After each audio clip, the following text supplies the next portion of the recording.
What's up, guys? It's your boy Dippy here with another one, and today we're going to be doing something just a little bit different. I wanted to start the video off with first saying thank you. I really appreciate you guys supporting me during this journey, especially of YouTube. And I just got into it, kind of just completely new to it. 2 weeks, I believe today was the first video that we actually dropped. So I really appreciate the feedback I've been getting, the amount of support, the likes, the comments, just everything. It really matters a lot. If you guys don't know already, down in the description, I'm going to have a link to the Discord. So the people who want to get in, kind of hang out with us, have fun, maybe join a couple games, make sure you join that Discord. Let's go ahead and let's get our Discord popping. It's been lit, but let's go ahead and make it even more litty. Second, I also want to reach out to the people who aren't subscribed. Consider subscribing. This year, my goal this year is to get to 1,000 subscribers. I believe we can do that. I really hope that everything that I'm doing really kind of branches out to you guys, and you guys will appreciate what's going on and the amount of effort. And I really hope that will win the subscribe from you. If you can subscribe, press that like, even comment, let me know what your feedback is, whether you like it, whether you dislike the videos. Just give me something so I can continuously, critique what I'm doing and grow. So I really appreciate it. Let's go ahead and jump into the video. Today we're going to be talking about the OBZ-83 loadout. What I use, my build, and what I've kind of created. So this is what I've been doing, and let me tell you, it's bad to the bone. I've been liking it. So let's go ahead and jump into the video. We're gonna get some gameplay in, and then at the end we're gonna be talking about my loadout. I see you inside. Let's get it.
Guys, I hope you guys really like that gameplay that we just had with the OBZ-83. That's been my baby since I've been using it. Honestly, it's been my thing. I've been loving it, and I've really kind of been enjoying the gameplay. So let's go ahead and get inside my build. So first things first, my wild card, of course, I'm gonna throw the gunfighter on there. I really like those additional attachments onto my gun. It just really makes it more effective when using them. So let's go ahead and jump right into the OBZ-83. So first things first, optics. Of course, I'm using the Microflex LED. I say this all the time. I feel like it's just personal preference when it comes to the optics. You can use the COB Red Dot. You can use the Quick Dot LED. Microflex LED, I don't know if you guys know this, but if we just swing over here to appearances, we go over to camos. No, I'm sorry. We go over to the reticles. And if you'll notice that the Microflex LED will of course help you open these up. So right here, get 250 kills while aiming down sight with the Microflex in multiplayer. All right, so get to 450 while aiming down sight with Microflex LED in multiplayer. So by using it, you of course unlock these. So I mean, I would encourage you just to use it, unlock those boys around, and then of course run over and grab something else you might like. Even with the COB Red Dot, it opens up some some camos. So swinging down the muzzle. Right now I'm using the SOCOM Eliminator. I believe it has the best trade-off. I mean, you get that 85% right here, muzzle flash concealment, and then that 17% vertical recoil control. Now you are losing some things.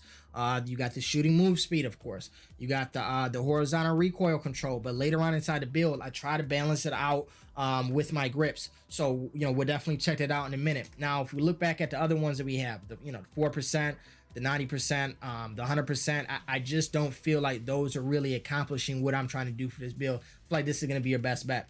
Let's go ahead and swing over to the barrel.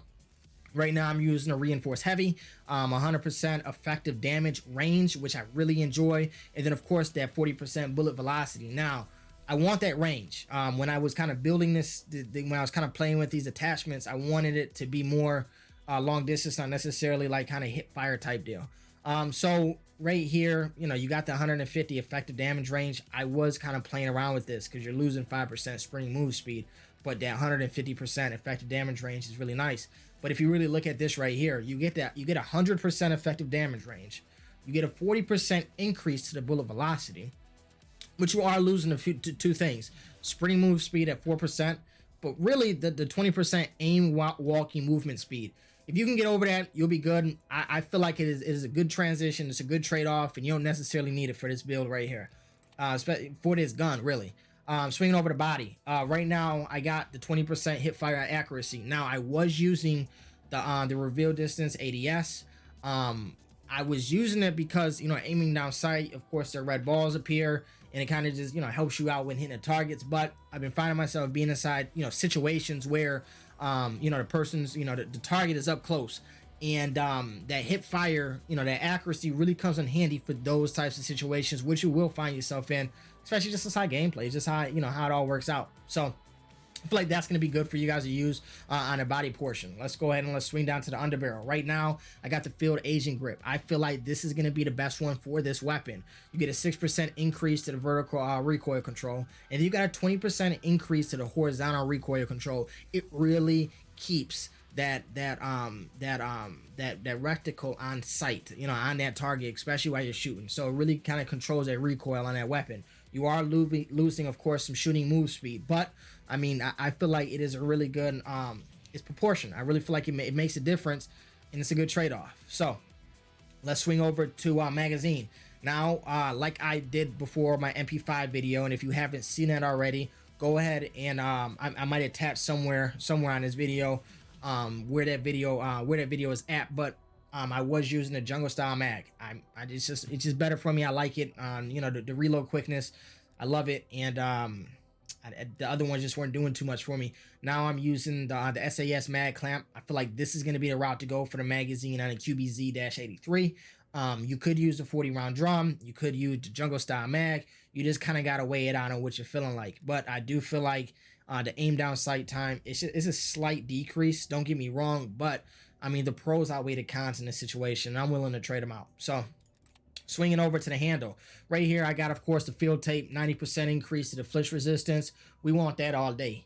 So, you know, the other ones, you know, 10% aim down sight time, the 50% flinch resistance, and then, you know, that other pro right there, and then, you know, this SAR jungle grip. I just don't feel like they have it, you know, it's just not where it's at. Especially for the turnout. For this one, 12% sprint to fire time. I mean, I would appreciate that. So field tape, I feel like, is where you guys should go towards. And then let's go ahead and swing over to the stock. Now I'm using the COB Pad. There we go. Now, the sprint to fire time, I'm getting an increase on, but I am losing some accuracy as far as the hip fire accuracy. I believe it's worth it. Compared to the other ones, if we look at it, 20% aim walking movement speed. I don't feel like we necessarily need it for this gun. Sprint to fire time. I feel like it is definitely good, but we're getting a 30% increase right here. And then when you get that 5% slide speed, I feel like this is a really good one for us to use, you know, especially at this level. So the SAS Combat Stock, I don't necessarily want to go too hard on losing the hip fire accuracy. And then the Raider stock might be something I could potentially, you know, consider, but you are losing that accuracy as far as a hip fire accuracy. So I feel like the QB. I keep wanting to say CBQ, but the CQB pad, I believe, is going to be where it's at. So this has been the loader I've been using for the QBZ-83. I really hope you guys enjoy it. Make sure you guys comment. Let me know what you think. What are you guys using? Are you guys using a different build than me? Let me know what you guys are using. You know, tell me some consideration. So make sure you leave a like, subscribe if you haven't already, and comment below. And I'm gonna see you guys on the next one. Take care. Peace out.